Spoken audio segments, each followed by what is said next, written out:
So next వచ్చేసి మనకు కొన్ని ఫ్రూట్స్ లైక్ అవకోడా ఉంటది. సో అవకోడాలో మనకేమవుతాయి అంటే మెగ్నీషియం చాలా హై లెవెల్స్‌లో ఉంటది.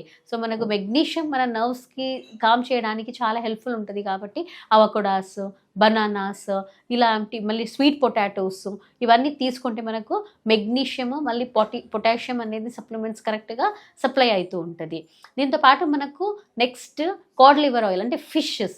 సో ఫిషెస్‌లో మనకు ఏ వెరైటీస్ అయిన ఫిషెస్ అయినా సరే, ఆ ఫిషెస్‌లో ఉన్న కాడ్ లివర్ ఆయిల్ అయితే ఏముంటది, దాని నుంచి మనకు మంచిగా కొన్ని నర్వ్స్ స్ట్రెంథెన్ చేయడానికి హెల్ప్ చేస్తూ ఉంటది కాబట్టి, మన మైలిన్ షీత్ డెవలప్‌మెంట్‌కి ఈ కాడ్ లివర్ ఆయిల్ చాలా హెల్ప్‌ఫుల్‌గా ఉంటది. సో మీరు ఫిషెస్‌ని తీసుకోవడం వల్ల చాలా హెల్ప్‌ఫుల్ ఉంటది. ఇన్ కేస్ మనం వెజిటేరియన్ ఉన్నాము, మనము ఫిషెస్ డైట్ చేసుకోలేమనంటే కాడ్ లివర్ ఆయిల్ అనేది మనకు టాబ్లెట్స్ ఆర్ క్యాప్సూల్స్ ఫామ్‌లో ఉంటది. దాన్ని కూడా మీరు తీసుకోవచ్చు. సో ఇక్కడ మనకు సీజర్స్ ఉండొచ్చు. సో పార్కిన్సన్స్, సో నర్వస్ అనేది వీక్‌నెస్ వల్ల వాళ్ళకేమైతే షివరింగ్, ట్రెమరింగ్ ఉంటదనమాట. సో ఇలా ఉన్నప్పుడు మనకు ఈ ఫుడ్స్ అనేది డైట్‌లో రెగ్యులర్‌గా యాడ్ చేస్తూ వెళ్తే వాళ్ళకి మంచిగుంటది.